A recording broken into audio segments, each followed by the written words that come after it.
ঘরে মাঠে উইকেটে সুবিধা নেওয়া অপরাধে নয়, বিশ্বের সব দলই তাই করে। সিরিজ জিতলেও উইন্ডিজকে হোয়াইট ওয়াশ করতে না পারার হতাশা আছে অধিনায়ক মিরাজের।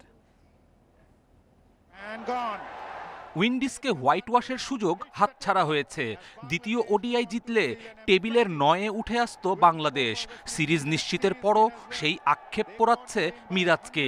কারো একার দায় দিতে চান না, 2027 বিশ্বকাপে সরাসরি খেলার মানসিকতায় অটুট থাকতে চান। সবাই একত্রিত ডিসিশন নিছে, এখানে কারো উপরে যদি একার উপরে ব্লেম দেওয়া হয় এটা আসলে ঠিক না।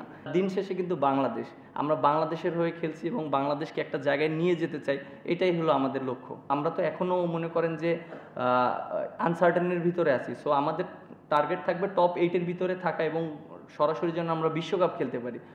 মিরপুরের উইকেট নিয়ে আলোচনা, কটু কথা হয়েছে অনেক। মিরাজের মতে নিজেদের পছন্দের কন্ডিশনে খেলতে চায় সব দল। তৃতীয় ওডিআই জয়ে সৌম্য সাইফকে কৃতিত্ব মিরাজের।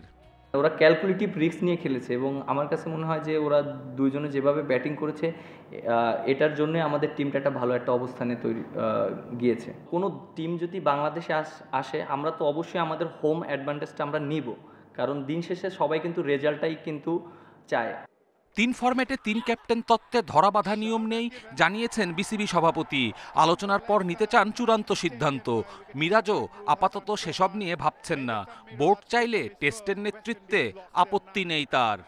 হ্যাঁ, যদি দেয় অবশ্যই আমি করব, কিন্তু সেটার একটা প্ল্যানিং আছে সেটা, এবং সেটা কিভাবে তারা চায় এবং আমি কিভাবে জিনিসটাকে চাই। সো দুই পক্ষকে একসাথে কথা বলে এবং মেন্টালি যদি ঠিক থাকে তাহলে অবশ্যই সেটা ভালো হবে।